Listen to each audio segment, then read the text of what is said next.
cho tất cả các bạn biết là cái Đà Lạt mộng mơ, cái Đà Lạt cái hoàn cảnh ở đây là một sung luôn các bạn, và những cái hay để cho các bạn thưởng thức. Thì thành lập Quý Long xin chào các bạn, chúc tất cả các bạn sức khỏe, và hãy theo cái video này để quay cái Đà Lạt mộng mơ cho các bạn biết. Xin chào các bạn. Vâng, đây là bài thơ của cố tác phẩm Xuân Diệu nha các bạn, tặng đoàn Phú Tứ. Bữa trước tháng 2 dưới nắng đào, cô nhìn cô muốn hỏi vì sao khi tôi đến kiếm trên môi đẹp một thoáng cười yêu khò khát khao.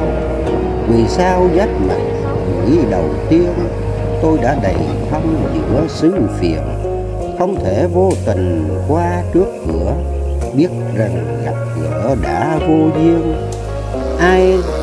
Ai đem phân chất một mùi hương, hay bản cầm ca tôi chỉ thương, chỉ lặng chùi theo dòng cảm xúc, như thuyền ngư phủ lạc trong sương. Làm sao cắt ngựa nghĩa được tình yêu, có nghĩa gì đâu một buổi chiều. Nó chiếm hồn ta bằng nắng nhạt, bằng mây nhẹ nhẹ gió hiu hiu. Cô hãy là nơi mấy khóm dừa dầm chân trong nước đứng say sưa, để tôi là kẻ qua sa mạc tạm lánh hè gây thế cũng chừa. Rồi một ngày mai tôi sẽ đi, vì sao ai nỡ bỏ làm chi.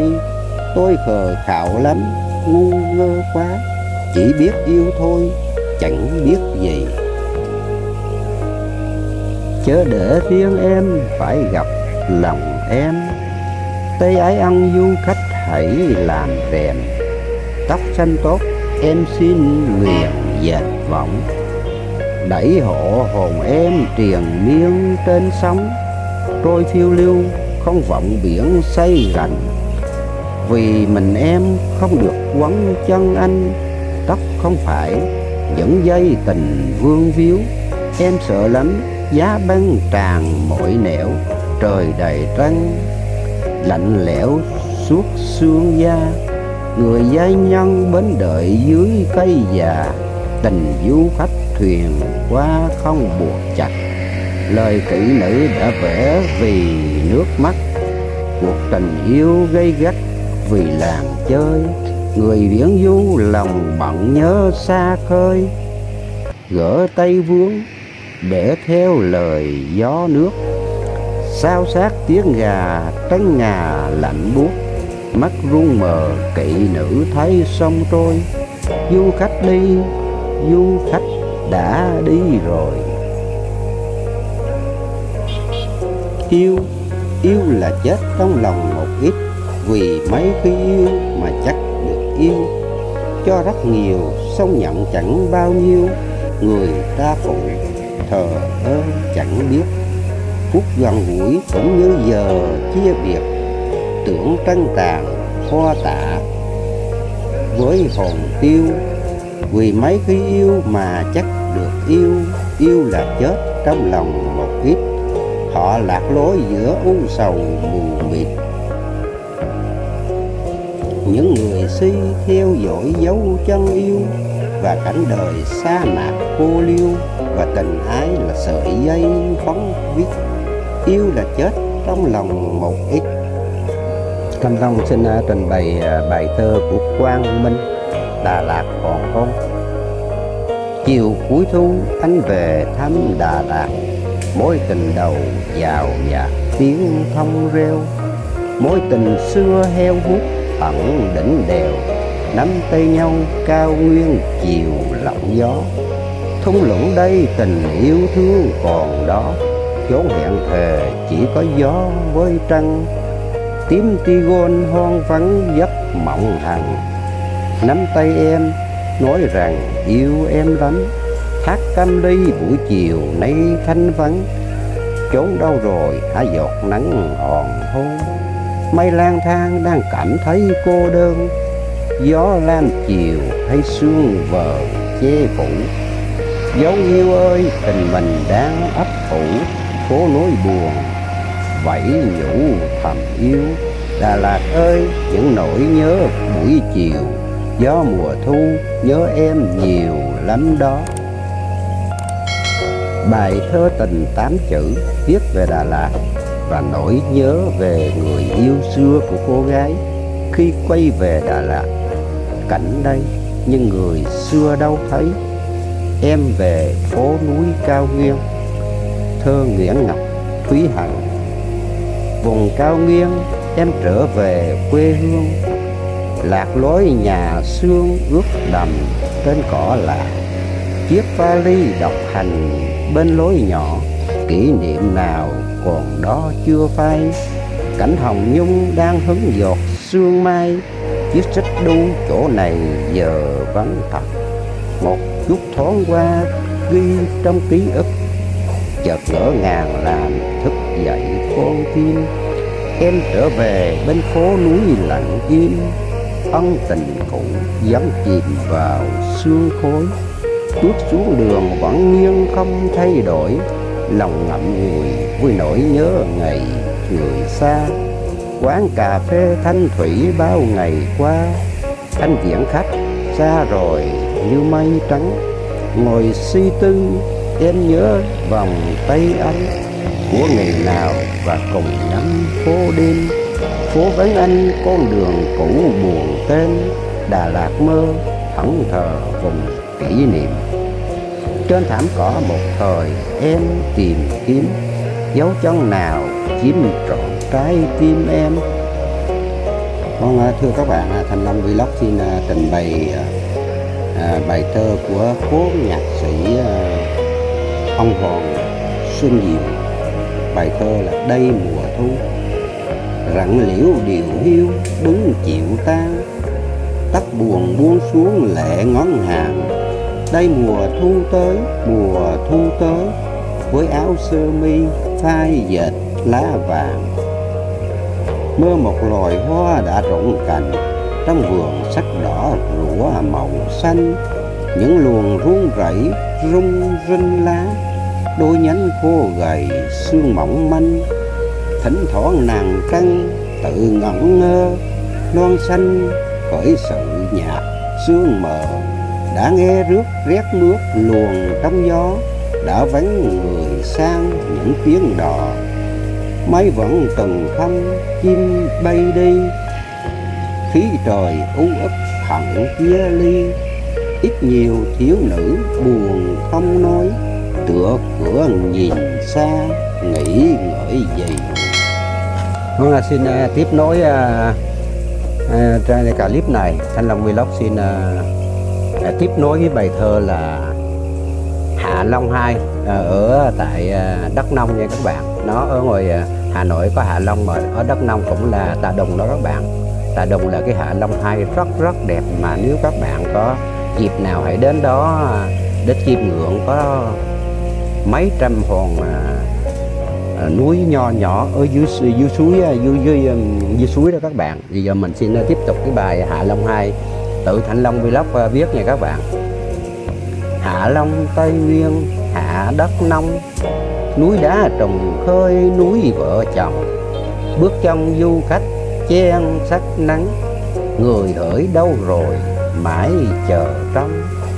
Mây trôi lãng đãng chê sắc ấm, bóng ngã lưng đồi mãi hư không. Nay gửi người tôi thời thân ái, nhớ đến nao lòng nhớ thác sông.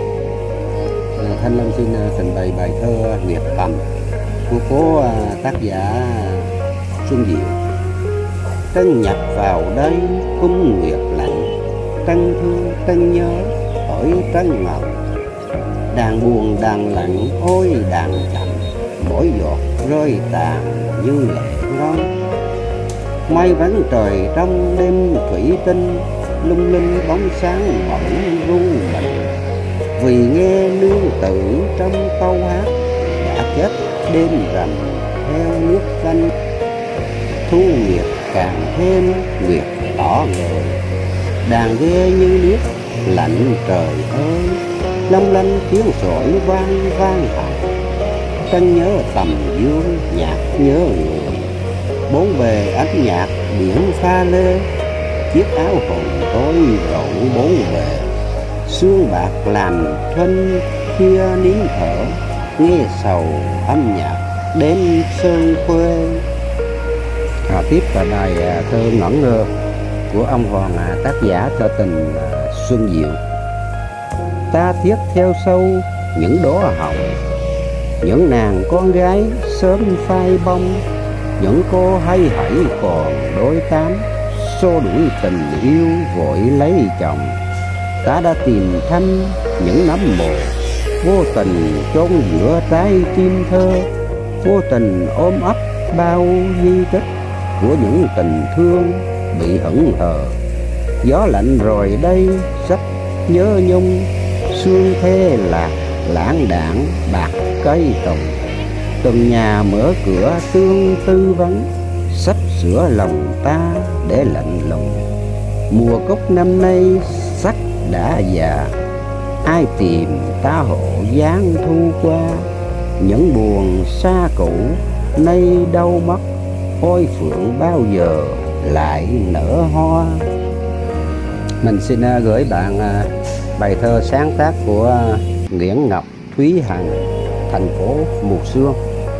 Dốc hàng thông sương mờ văng khúc lá, một nỗi buồn như đã chợt nhốn lên. Thời gian qua dù cố ý lãng quên, sao ký ức còn dài hơn triền dốc. Chiều nơi đây gió tung bay sợi tóc, cố dặn lòng không khóc lệ đắng môi. Rồi ngày mai anh bên cạnh một người, tình có bước làm sao giữ được. Còn đâu nữa vòng tay êm ngày trước, từng giọt buồn như chảy ngược vào tim. Chuyện ngày xưa cứ lay động nỗi niềm, bao kỷ niệm chợt hiện về số phận. Thời gian ơi duyên phận hay lặng đặng, trong tim em từng nhịp đập liên hồi. Đà Lạt buồn hình bóng cứ dần trôi, lấy cảm xúc gieo vần vào nỗi nhớ.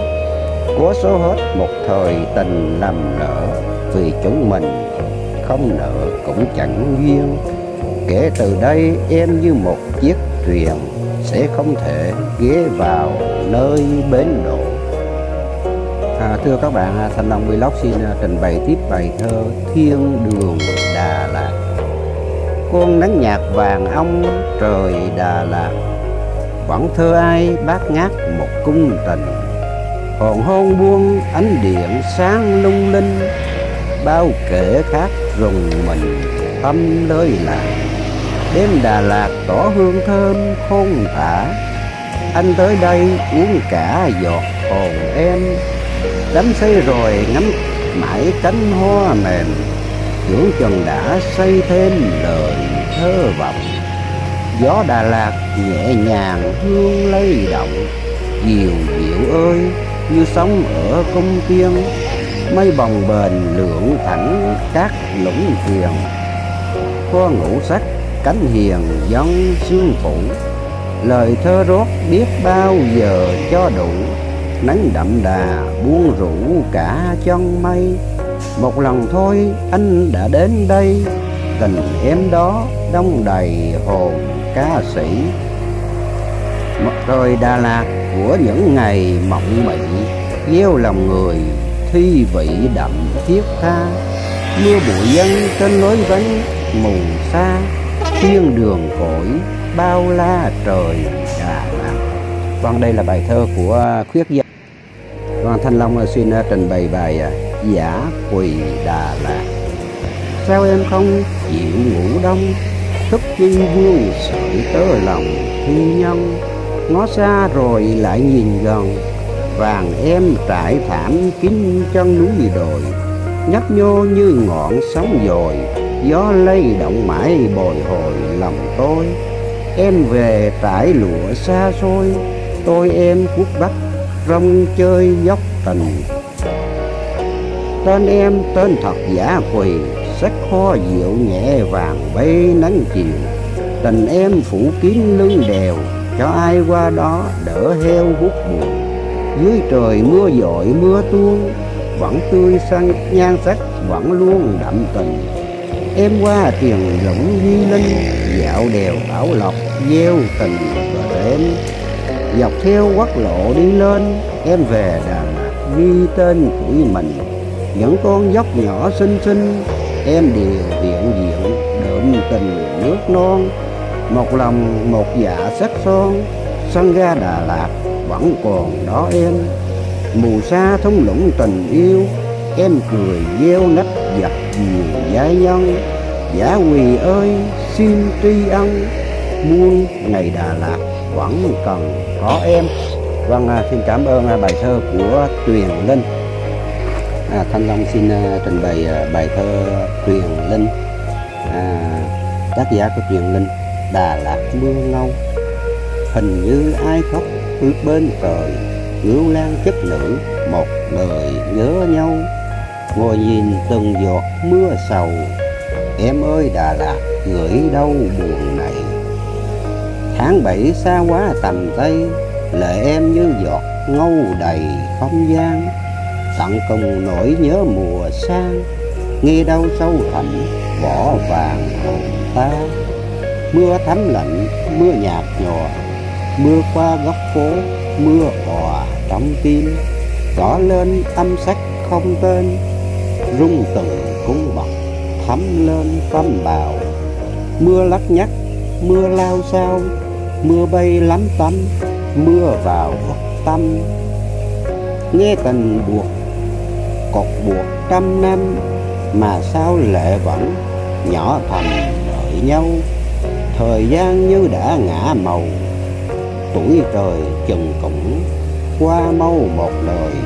Ngồi nhìn những hạt mưa rơi, em ơi Đà Lạt muôn đời mưa ngâu.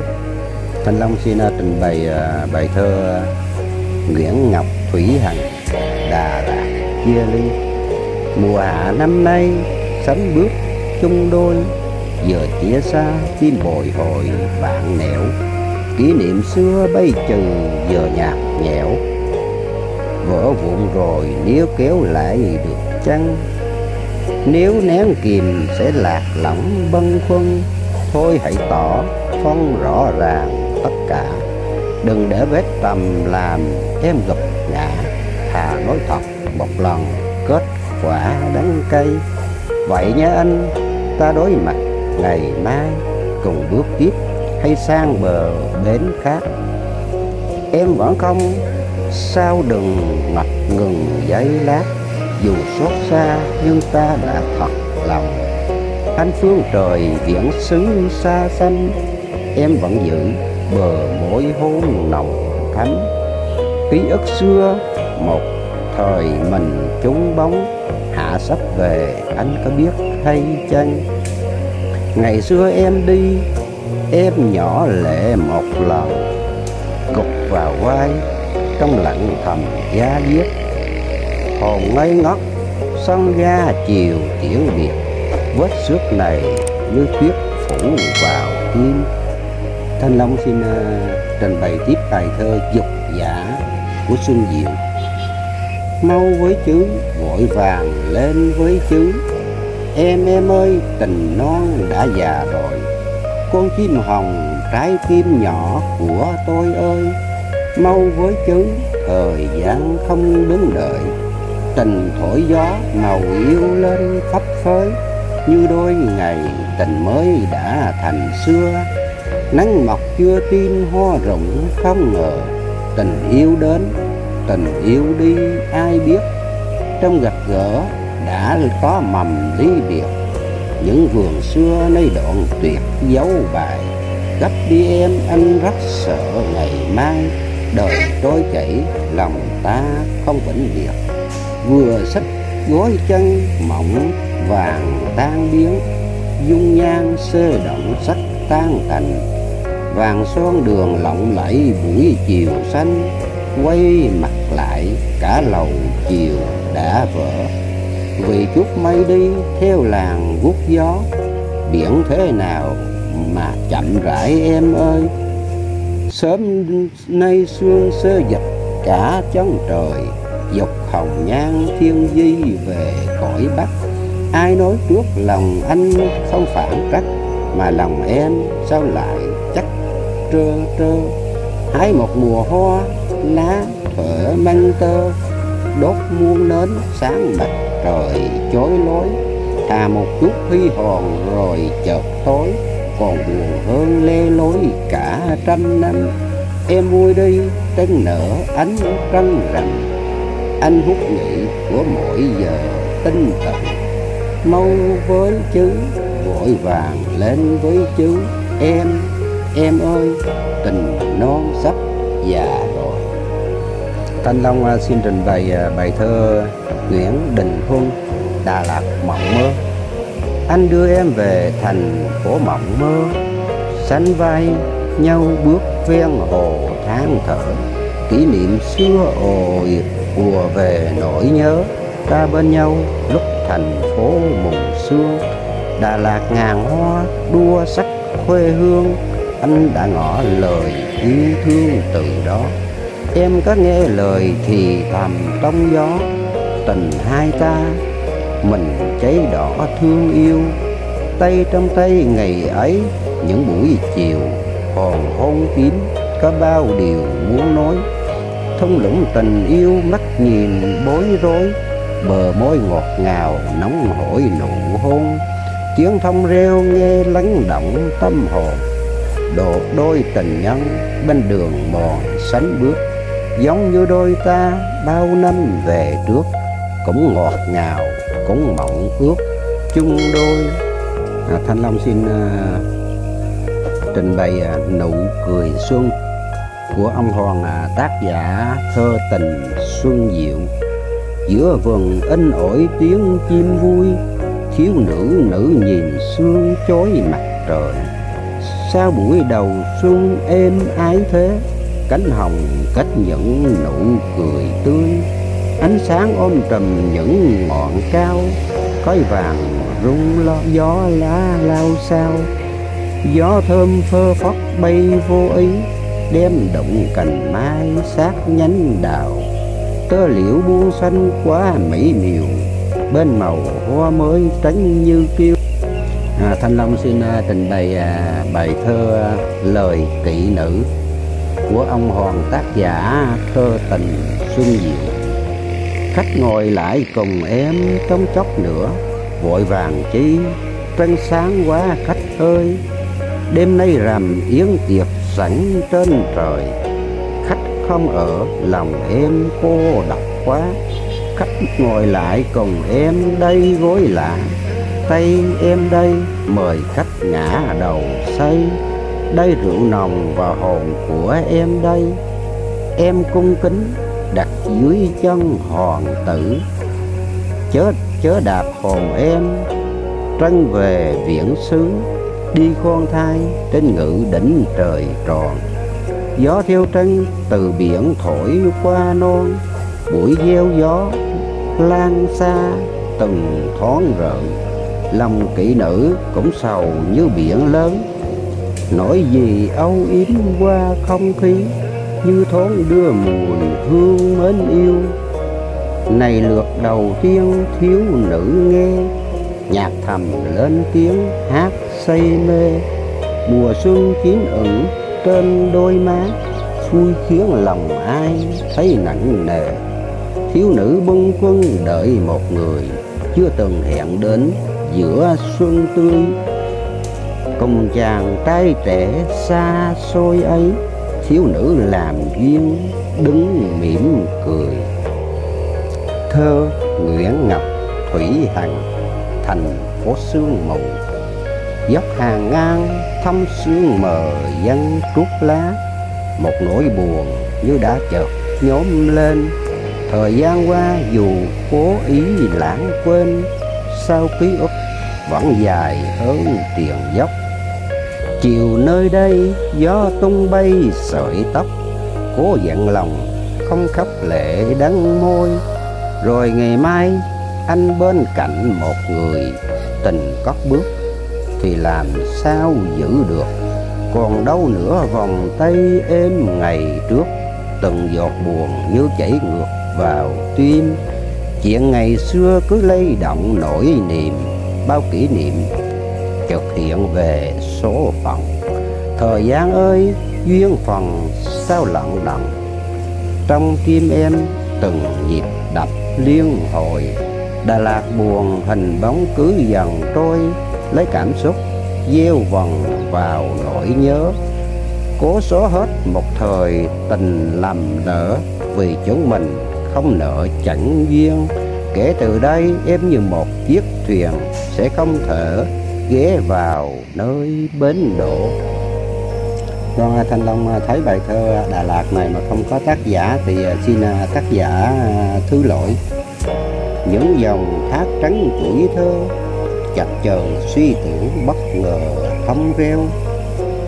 Cuộc chơi tìm những treo leo, ta hôn em giữa lưng đèo gió mây.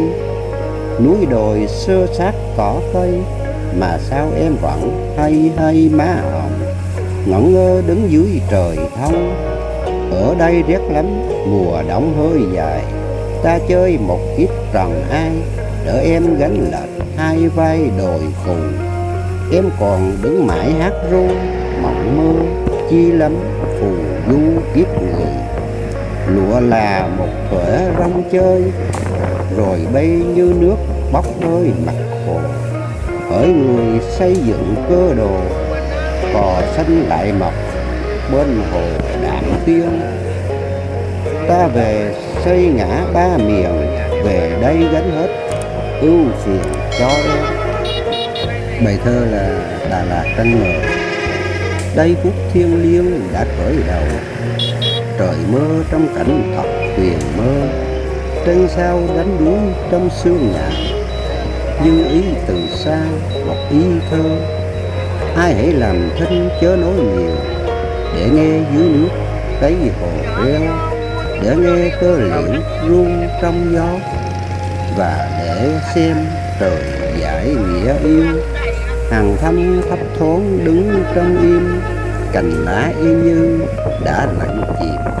Hư thực làm sao phân biệt được, sông ngân hà nổi giọng màn đêm.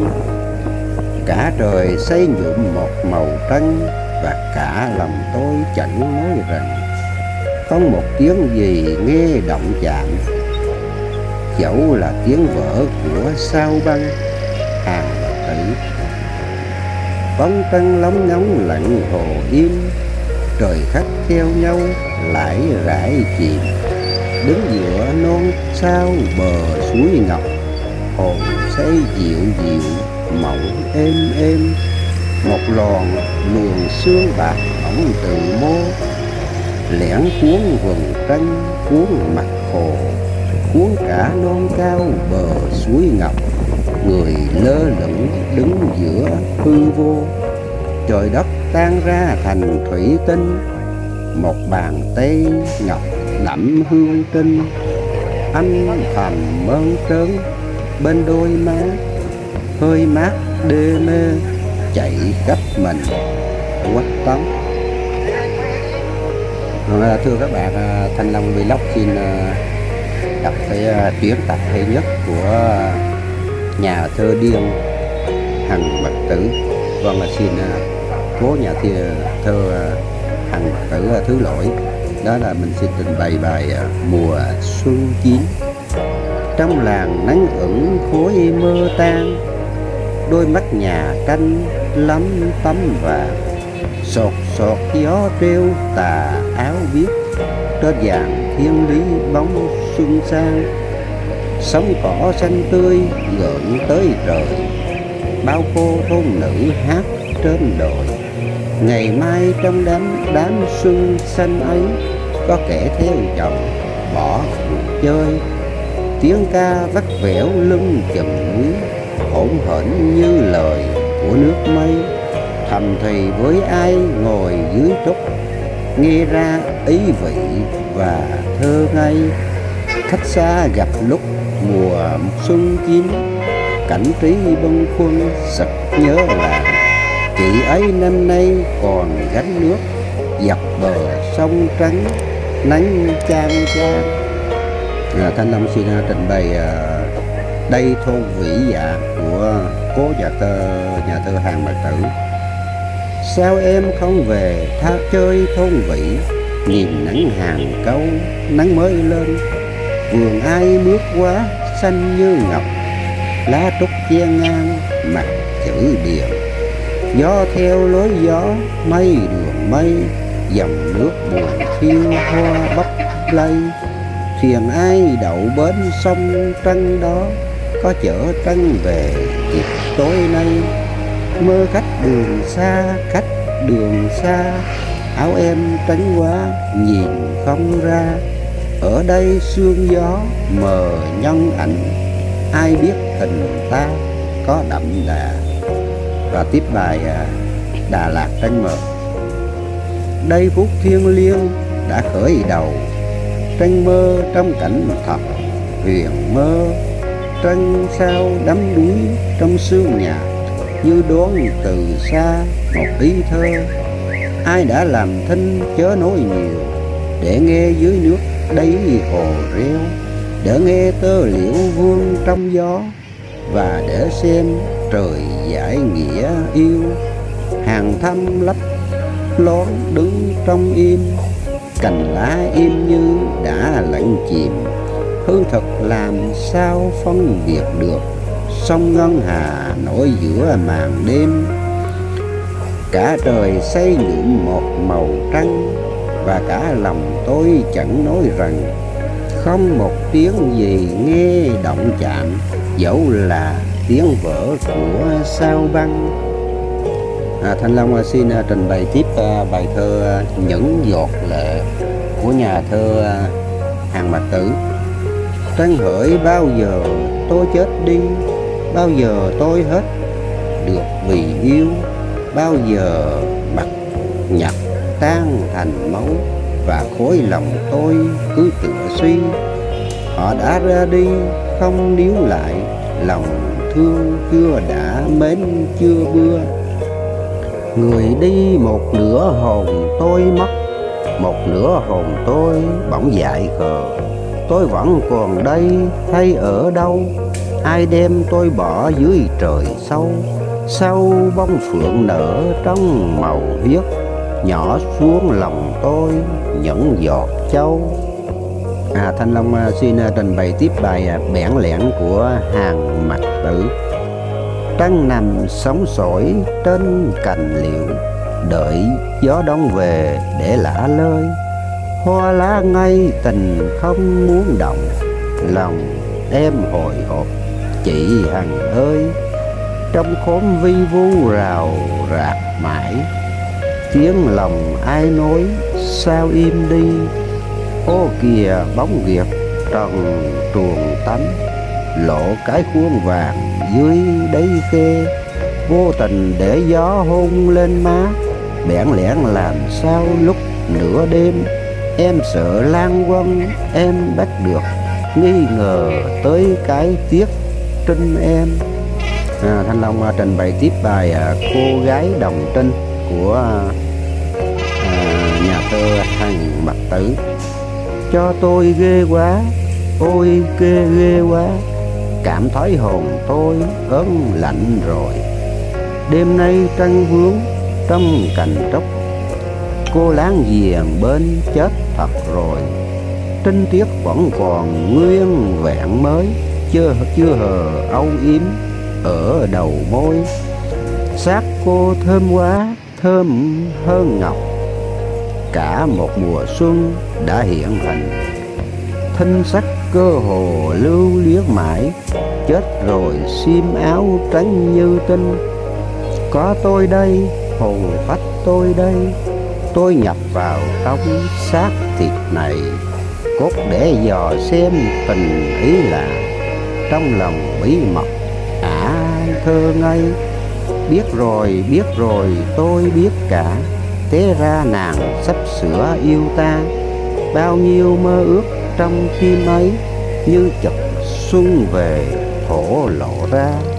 Long Vlog xin trình bày tiếp bài Trăng Vàng Trăng Ngọc của nhà thơ Hàng Mạc Tử.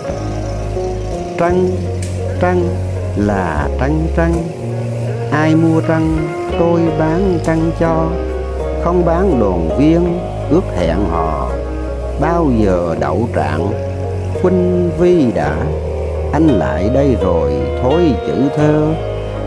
Không không không, tôi chẳng bán hồn trăng, tôi giả đò chơi ai tưởng rằng tôi nói thiệt là anh dại quá. Trăng vàng trăng ngọc bán sao đang, trăng trăng trăng là trăng trăng, trăng sáng khắp mọi nơi. Tôi đang cầu nguyện cho trăng tôi lần cho trăng một tràng chuỗi. Trăng mỗi mới là trăng rạng ngời, trăng trăng trăng là trăng trăng. Bài Em Sắp Lấy Chồng của cố nhà thơ Hàn Mặc Tử. Được tin em sắp lấy chồng, anh cười đã lắm, anh buồn ghê. Em ơi, em nuốt lời thề, anh làm anh tưởng gái quê thật thà. Và tiếp bài Hồn là ai. Hồn là ai tôi không biết. Hồn theo tôi như muốn cợt chơi tôi. Mây đầy hương tôi không dám ngậm cười. Hồn vội vã cho tôi bao ánh sáng. Tôi chết giả và nó nê vô vàng, cười như điên sạch sủa cả mùi trăng. Áo tôi là một thứ ngợp hơn vàng. Hồn đã cấu đã cào nhai ngấu nghiến. Thịt da tôi xương gần và tơ điếng. Tôi đang đâu vì rùng rợn đến vô biên. Tôi dìm hồn xuống một vũng trăng em, cho trăng ngập trăng dồn lên tới ngực. Hai chúng tôi lặng yên trong thổn thức, rồi bay lên cho tới một hành tinh, cùng ngã nghiêng lăn lộn giữa muôn hình, để gào thét một hơi cho rợn óc cả thiên đường trần gian và địa ngục. Hồn là ai tôi không hay. Dẫu hồn ai ròng rã một đêm nay. Hồn mê mệt lạ và tôi thì chết giấc. Thưa các bạn, Thanh Long Vlog xin trình bày cái vần thơ của nữ sĩ Hồ Xuân Hương. Thơ tự tình. Tiếng gà xào xạc gáy trên vồn, oán hận trong ra khắp một chòm. Mỏ thảm không thua mà cũng khóc, chuông sầu chẳng đánh cứ sao ôm. Trước nghe những tiếng thêm rầu rĩ, sâu hận duyên để mổm mồm. Tài tử văn nhân ai đó tả, thân này đâu đã chịu già tôm. Thanh Long xin tiếp bài Canh Kia tự tình 2 của nữ sĩ Hồ Xuân Hương. Canh kia văng vẳng trống canh dồn, trơ cái hồng nhan mấy nước non. Chén rượu hương đưa say lại tỉnh, vòng trăng bóng xế khuyết chưa tròn. Siêu ngang mặt đất rêu từng đám, đâm trọt chân mây đá mấy chồn. Ngán ngẩm xuân đi xuân lại, mảnh tình sang sẻ tí còn con. Bài đánh đi của nữ sĩ Hồ Xuân Hương. Bốn cặp khen ai kéo chồng, người thì lên đánh kẻ ngồi trong. Trai co gối hạt khôm cặp, gái uống lưng trong ngửa lòng. Bốn mảnh quần hồng bay phấp phới, hai thà thằng chân ngập duỗi song song. Chơi xuân đã biết xuân chân cá, cặp nhổ đi rồi lỗ bỏ không. Bài ốc nhồi của nữ sĩ Hồ Xuân Hương. Bác mẹ sinh ra phận ốc nhồi, đêm ngày lăn lóc đám cỏ hôi. Quân tử có thương thì bóc kiếm, xin đừng ngó ngoáy lỗ trôn tôi. Bài quả mít. Thân em như quả mít trên cây, da nó xù xì múi nó dày. Quân tử có yêu xin đóng cọc, đừng mân mó nữa nhựa ra tay. Tiếp bài lấy chồng chung của nữ sĩ Hồ Xuân Hương. Kẻ đắp chân bông kẻ lạnh lùng, chém cha cái kiếp lấy chồng chung. Năm chừng 10 họ hay chân chớ, một tháng đôi lần có cũng không. Cố đám ăn xôi lại hỏng, cầm bằng cái bướm không công. Nỗi này ví biết giường này nhỉ, thời tiếc thôi đành ở vậy xong. Bài đánh cờ của nữ sĩ Hồ Xuân Hương, tục thanh tục nha các bạn. Chàng với thiếp đêm khuya cằn trọc, đốt đèn lên đánh cuộc cờ người. Hiện rằng đấu tí mà chơi, cấm ngoại thủy không ai được biết. Chàng tướng sĩ vàng ra cho biết, để đôi ta quyết liệt một phen. Quân thiếp trắng quân nàng đen, hai quân ấy chơi nhau đã lửa. Đọt mới vào chàng liền nhảy ngựa, thiếp vội vàng vén xúa tịnh lên. Hai xe hà chàng gác hai bên, thiếp thấy bí thiếp liền gần sĩ. Chàng lừa thiếp đương khi bất ý, đem tóc đầu vú dí vô cung. Thiếp đang mắc nước xe lòng, nước pháo đã nổ đùng ra chiếu. Chàng bảo chịu thiếp rằng chẳng chịu, thua thì thua quyết níu lấy con. Khi vui nước non, khi buồn lại dở bàn son quân ngà. Bánh trôi của Hồ Xuân Hương. Thân em vừa trắng lại vừa tròn, bảy nổi ba chìm mấy nước non. Rắn nát mặt dầu tay kẻ nặng, mà em vẫn giữ tấm lòng son. Những bài thơ tục thanh của cố nữ sĩ Hồ Xuân Hương nha các bạn. Dệt gửi đêm, thắp ngọn đèn lên thấy trắng khâu. Con cò bắp mấy suốt đêm thâu, hai chân đặt xuống năng nhắc. Một suốt đâm ngang thích mau, rộng hẹp nhỏ to vừa vặn cả. Ngắn dài khuôn cổ vẫn như nhau, cô nào muốn tốt ngâm cho kỹ. Chờ đến ba thu mới giải màu. Và tiếp là cái quạt nha các bạn. Một lỗ sâu mấy cũng vừa, duyên này tác hợp tự ngàn xưa. Chành ra ba góc da còn thiếu, khép lại đôi bên thịt vẫn chừa. Mát mặt anh hùng tuy tấp gió, che đầu quân tử lúc xa mưa. Nâng niu ướm hỏi người trong tướng, phì phật trong lòng đã sướng chưa. Tát nước của nữ sĩ Hồ Xuân Hương. Đang cơn nắng cực chữa mưa hè, rủ chị em ra tát nước khe. Lẻo đẻo chiếc gầu ba góc trụ, lên một cuộn bốn bờ bê. Xì xổm đấy nước mình nghiêng ngửa, nhấp nhổm bên gần đít vắng ve. Mãi việc làm ăn quên cả mệt, dạng hang một lúc đã đầy phè. Bài đưa đò. Chú lái kia ơi biết chú rồi, qua sông rồi lại đắm ngay bồi.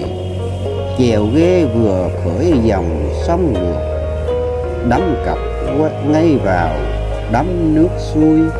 Mới biết lên bờ đà vỗ đít, nào khi giữa khúc đã có vội.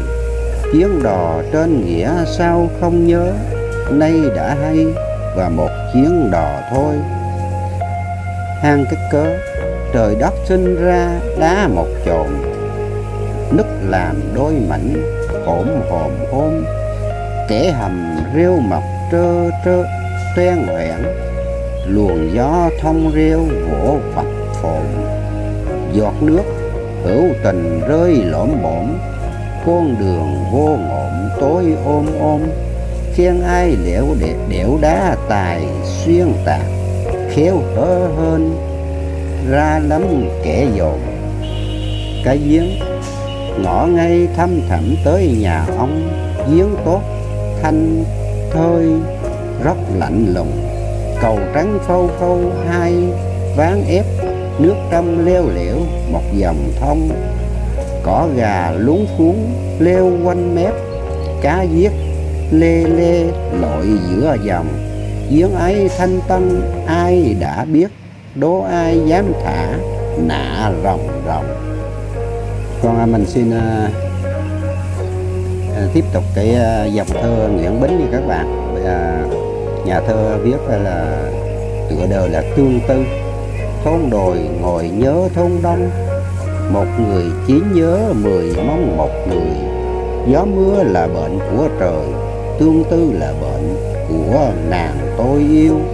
Hai thôn chung một làng, cớ sao bên ấy chẳng sang bên này. Ngày qua ngày lại qua ngày, lá xanh nhuộm đã thành cây lá vàng. Bảo rằng cách trở đò giang, không sang là chẳng đường sang đã đành. Như đây cách một đầu đinh đình, cỏ xanh sôi mấy cho tình xa xôi. Tương tư thức mấy đêm rồi, biết cho ai, hỏi ai người biết cho. Bao giờ bến đợi gặp đò, hò kho thuê cát bướm, giang hồ gặp nhau. Nhà em có một dàn trầu, nhà anh có một hàng câu liên phòng. Thôn đồi thì nhớ thôn đông, câu thôn đồi nhớ giàu không thôn nào. Còn bài thơ Lỡ bước sang ngang của nhà thơ Nguyễn Bính. Em ơi, em ở lại nhà, vườn dâu em đốn, mẹ già em thương. Mẹ già một nắng hai sương, chị đã đi một bước trăm đường xót xa. Cậy em ở lại nhà, vườn dâu em đốn, mẹ già em thương. Hôm nay xác pháo đầy đường, ngày mai khói pháo còn vương khắp làng. Chuyến này chị bước sang ngang là tan, vỡ giấc mộng vàng từ đây. Rượu hồng em uống cho say, vui cùng chị một vài giây cuối cùng. Rồi đây sóng gió ngang sông, đầy thuyền hận, chị lo không tới bờ. Miếu thiên vụng kén người thờ, nhà hương khói lạnh chị nhờ cậy em. Đêm qua là trắng ba đêm, chị thương, chị kiếp con chim lìa đàn. Một vai gánh lấy gian sang, một vai nữa gánh muôn vàng nhớ thương. Mắt quằn tóc rối tơ vương, em còn cho chị lượt gương làm gì. Một lần này bước ra đi là không hẹn một lần về nữa đâu. Cách mấy mươi con sông sâu và trăm ngàn vạn nhịp cầu trên bên, cũng là thôi cũng là đành. Sang sông lỡ biết bước riêng mình chị sao. Tuổi son nhạt lắm phai đào, đầy thuyền hận có biết bao nhiêu người. Em đừng khóc nữa em ơi, dù sao thì sự đã rồi nghe em. Một đi bảy nổi ba chìm, trăm cây nghìn đắng, con chim héo dần. Dù em thương chị 10 phần, cũng không ngăn nổi một lần chị đi.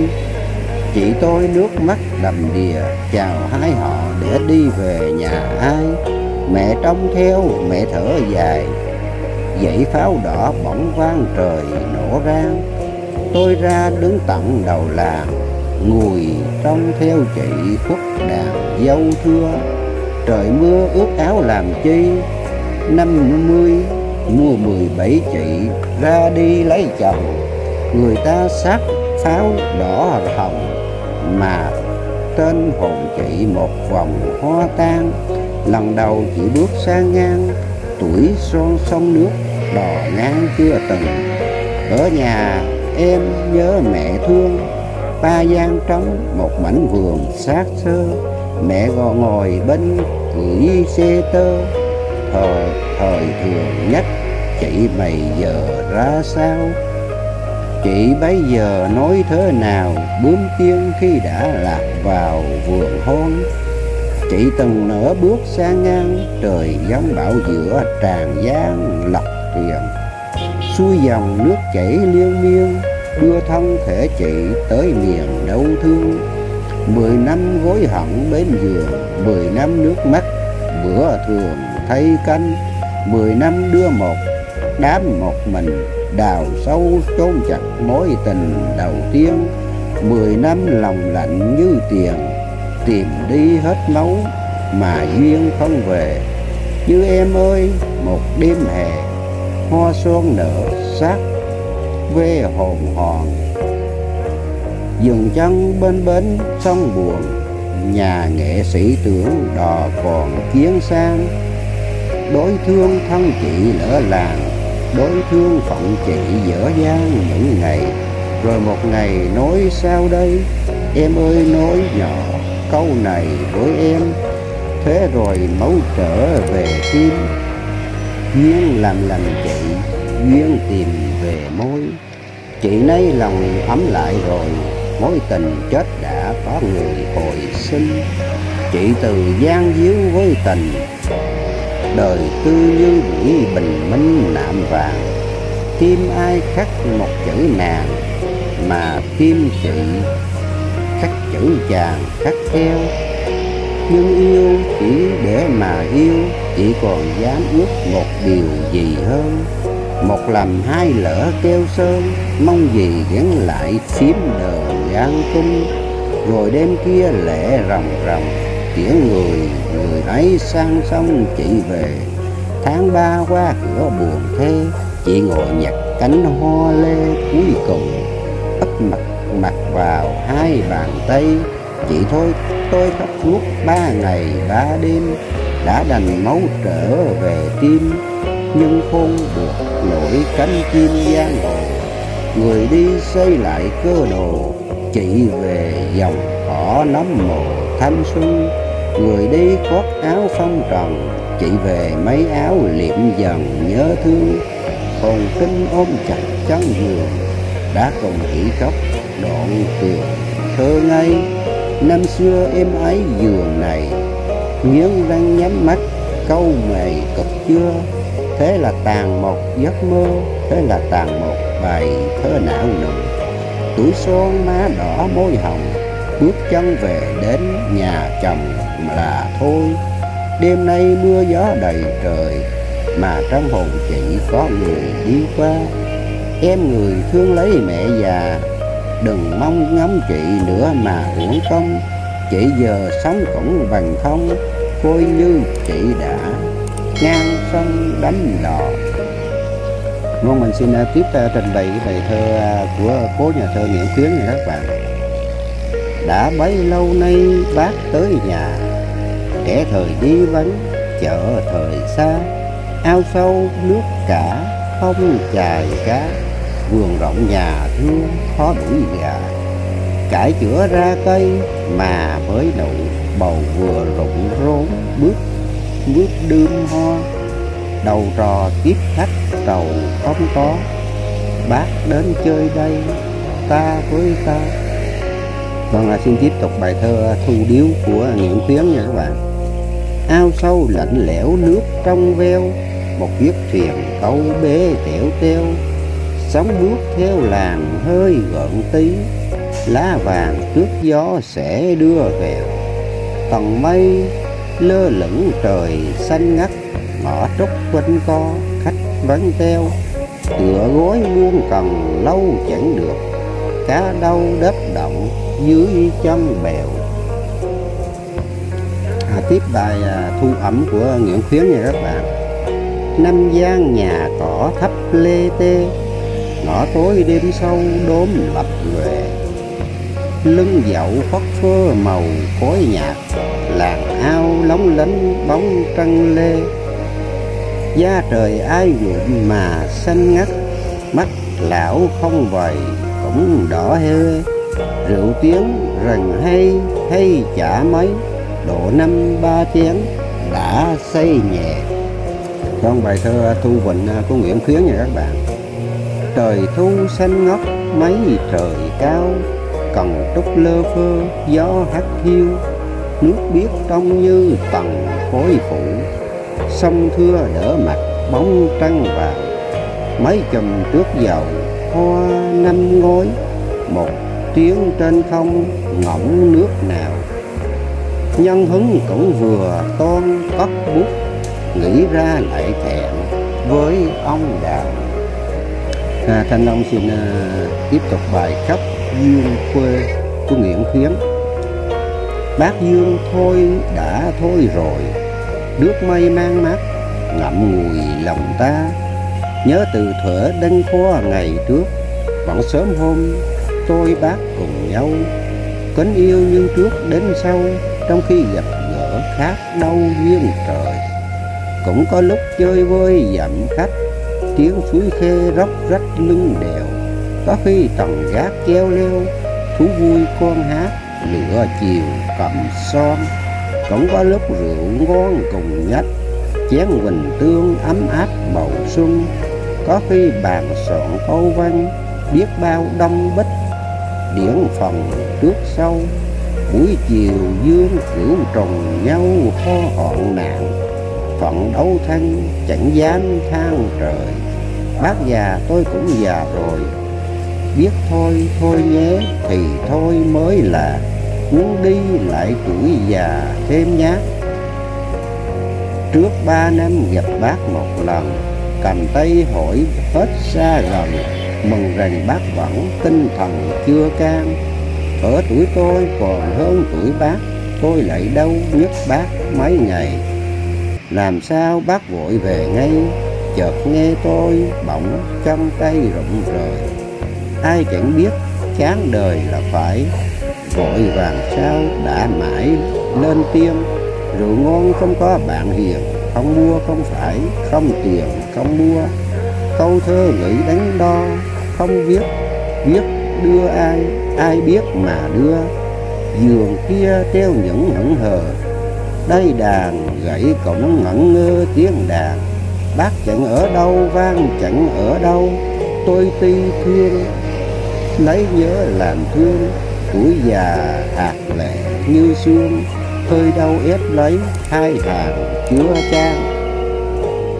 Bài thơ có chồng của Nguyễn Khuyến nha các bạn. Tơ tưởng vì chung một tấm chồng, trên gác rồng mây ngao ngán đời. Bên trời cá nước ngẩn ngơ trong, mua vui lắm lúc cười cười gượng. Giả dại nhiều khi nói lâm bông, mới biết có chồng như có cánh, giang sơn gánh vác nhẹ bằng lông. Vâng, thưa các bạn, Thanh Long Vlog cũng làm cái video này cũng gần 1 tiếng đồng hồ. Tại vì mình cũng lâu lâu làm một cái nó hơi dài dài một tí, nhưng mà trong thời gian qua Thanh Long Vlog cũng tự mày mò, tự học hỏi, cũng không có ai dạy nha các bạn. Đó là cái kinh nghiệm làm YouTube, cũng không có ai chỉ đến một kinh nghiệm, nhưng mà cái kinh nghiệm dựng phim, dựng hình và dựng clip thì cũng có gặp một người thầy đầu tiên để chỉ dạy cắt ghép, chỉnh sửa những video, những clip. Thì mình cũng rất nhớ ơn ông thầy đã dạy cho mình không bao giờ quên được cái ơn đó. Nhưng mà vì cuộc sống nó cũng gặp nhiều cái trắc trở thì cũng ít đi lại, cũng vì cuộc sống thành ra ít đi lại nữa, thì mong thầy rất thông cảm. Đó là kênh Trải STV đã ủng hộ cho Thanh Long Vlog thì mình rất nhớ ơn, mình không bao giờ quên được cái công ơn mà của thầy đã chỉ dạy. Và những bước đường của YouTuber nó rất gặp nhiều trắc trở, rất nhiều khó khăn, rất nhiều vướng mắc và rất nhiều chông gai của các bạn. Mình đi từ xã này qua xã kia, rồi xã này qua huyện nọ, rồi tỉnh này qua tỉnh kia, nó cũng gặp phải nhiều cái khúc mắc, nhiều cái khó khăn và nhiều cái tiền bạc. Bây giờ mình nói cũng làm cũng cả năm, hơn nửa năm rồi, thì cái tiền bạc không thốn vốn như các bạn, tại vì chưa có tiền được á. Gần 1 năm trời mà cũng không có làm gì hết thì có không hơi thốn vốn. Thì kính thưa các bạn, hãy ủng hộ Thanh Long Vlog để đi đến con đường bật được kiếm tiền và lấy được một số tiền để đi làm những video hay, những clip hay và những cái thước phim hay để phục vụ dân. Và cái bài thơ Lục Bát này mình làm với các bạn thì mình cũng xin cuối clip này mình cũng thích cái bài thơ này thì mình xin ghi thêm cái bài thơ của mình sáng tác ra. 70 sóng bám bụi trần, vui buồn cát bụi xoay vòng nhân gian, lắm cười lắm khóc lắm than, lắm hờn lắm giận cưu mang kiếp người, lắm ao lắm ước người tôi, lắm làm người tốt đầy với xác trần, làm người vui với thiện chân, làm người biết chọn xa dần nghiệp duyên, làm người nhận biết ưu phiền, làm người nhận biết tình tiền bao nhiêu, xa xa sóng vỗ thương yêu, xa xa bờ cát dập dìu người tôi, cuộc đời sóng gió mây trôi, cuộc đời được mất ta ngồi nghĩ suy, đêm mai ngày mất ra đi, tương lai bên ấy được gì tròn gian. Đừng kêu, đừng khóc, đừng than, đừng vì vật chất không màng nghĩa nhân, đừng quên đạo đức thiện chân, đừng quên nhân nghĩa xoay vòng tử tôn. Vâng, và cái bài này nữa là mình làm cũng mình sáng tác luôn các bạn. Tháng con hồn đóng cửa môn quan rằm tháng 7, 14 tháng 7 là mình review tại Nghĩa Trang thành phố Buôn Ma Thuột. Hôm nay tháng 7 14 là ngày đóng cửa các chư cô hồn, nửa tháng đóng cửa quan môn về nơi trần thế, nơi chôn xác người. Nửa tháng mở cửa râm chơi hiền chơi dữ về nơi đọa đầy, tranh giành quyền lực đánh cây, cách cha mắng mẹ nợ vay xoay trồng vào, cho mình là bậc thanh cao, khôi trời xem đất là nơi áo nhà, của người làm của thiên ca, vợ người nô vợ đời mà xài chúng, gây bao sóng gió hải hùng nhân gian. Thôi người đừng khóc đừng than, 10 tầng địa ngục bất màng ủ thân, nay biết giáo lý thiện chân, nhân nhân quả quả xoay vòng hướng tâm. Nhắc bao nhắc trần chớ bước sai lầm, ôi tầng địa ngục giam cầm đau thương, bụng to quả núi nhìn nhau, cổ bèn đầu đũa máu lâu tắm người, địa ngục cùng cực ai ơi, đừng làm ác nghiệp đất trời ghi tên, bởi người trần thế đừng quên, đạo đời nhân quả đời răng dạy rằng, biết người biết số biết căn, biết thiện biết ác chỉ ngăn ông bà, biết tìm bến giác trong ta, biết nhân lễ trí món quà phúc duyên, nhân nghĩa lễ trí tiền liên, đem cơm dân mẹ lửa liền bốc hơi. Đừng vì nhân thế mãi chơi, đừng vì tử sắc lạ lơi bụi trần, đừng vì đánh đổi thiện chân, đừng vì thân xác xa dần cõi tiên. Vâng, và cái bài thơ này mình cúng trong hang động núi lửa lớn nhất ở Đông Nam Á ở Cà Rông Nô nha các bạn, Cà Rông Nô ở Đắk Nông.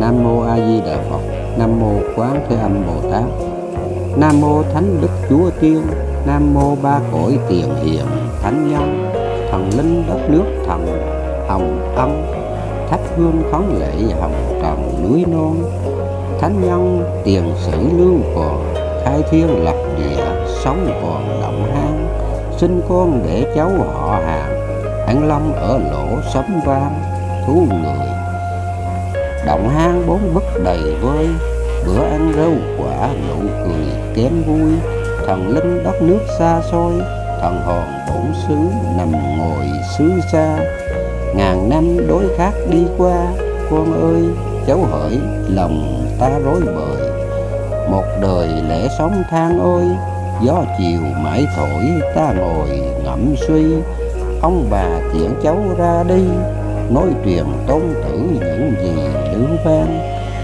cõi người nhiều kiếp cưu mang, đêm bao dâu bể lầm than kiếp người, nay con khấn nguyện ông ơi, tiễn nhân hậu thế đất trời gió mưa, đời người nhớ giấc ngủ trưa, bán danh buôn lợi không chừa thánh nhân, sống người nhân nghĩa để phần, để lộc để phước chuyên cần đức tâm, cầu thần tiên Phật sơn lâm, kiếp người hậu thế sai lầm sửa đi. Nam mô Đà Phật A Di. Đời ba tất đắc biết gì thánh nhân, sống đời trong cõi thiện chân, tam tùng tứ đức chuyên cần sửa đi. Nhân nghĩa lễ trí khắc ghi, nhân công dung ngôn hạnh những gì dạy răn. Đời người sống biết thiện căn, biết nhân biết quả, gió trăng sáng lòng. Chết rồi hết kiếp chưa xong, trồng nhân xây quả đục trong kiếp người. Thanh Long ghi tạc mấy lời A Di Đà Phật, nhấn đời truyền lưu. Vâng, cái bài này là mình làm Phật tử tại gia nha các bạn. Phật dạy lòng con khởi tâm từ, sống đời áo mộng phúc trần tư. Nghe kinh học pháp lòng cầu nguyện, gửi chút tâm từ đến vô hư. Tâm thành Phật cứu độ trần gian, kiếp sống trầm luân quá khổ phàm. Chia đoan lễ Phật bao phiền não, sinh tử vô thường kiếp phù tan. Sống cõi thế nhân nhúm bụi trần, tranh giành đua tranh giành giật cõi thiện phong. Thế sự vô thường bao tri kỷ, nghiện đến đạo tâm lộc xoay vòng. Phật nằm chia sớt bao sầu khổ, cõi tạm quần sinh nghĩ phước dân. Ôi cảnh lợi sanh nơi trần tịch, cuối nẻo đường trần gánh phong vân.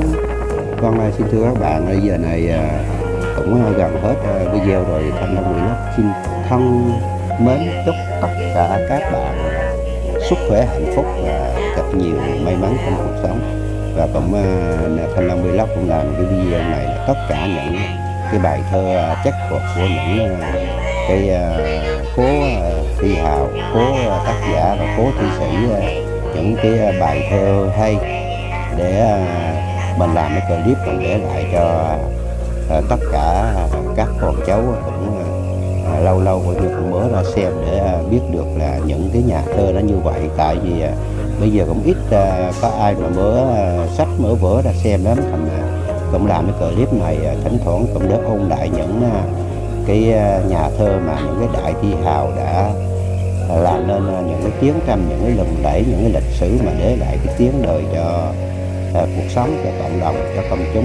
Những cái bài thơ hay, những cái bút tích hay, và chúng ta hãy cũng nên thỉnh thoảng nghe lại những cái khúc thơ, những bài thơ và đã động lại những cái tâm trạng của người viết. Bài thơ tình 8 chữ viết về Đà Lạt với những hồi niệm về tình yêu. Vùng cao nguyên kỷ niệm, thơ Nguyễn Ngọc Thủy Hằng. Chiều cao nguyên thẫn thờ qua phố vắng, đứng lặng nhìn mây trắng phủ đồi thông.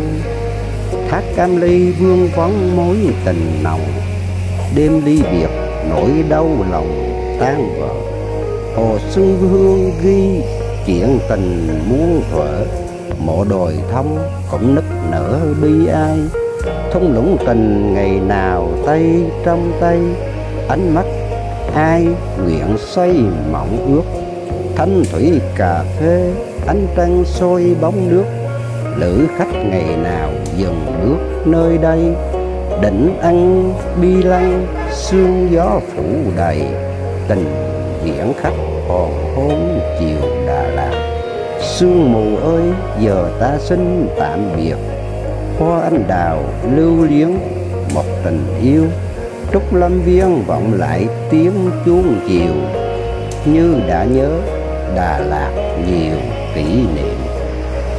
Thanh Long Vlog xin kính cẩn nghiêng mình trước các cố thi sĩ Xuân Diệu, Hồ Xuân Hương, Nguyễn Khuyến, Nguyễn Bính, Huy Cận, Hàng Bạc Tử đã mượn những bài thơ bất hủ của quý thi sĩ, cố thi sĩ mà đã mai một vì như mai một Thanh Long Vlog xin mượn để làm cái video này, và những cái thi sĩ trẻ, những cái thi sĩ trẻ, những cái bài thơ mới mà Thanh Long xin mượn làm cái này, nếu mà có bị vi phạm bản quyền gì đó thì xin nhắn tin dưới cuối clip để cho mình biết, còn không là xin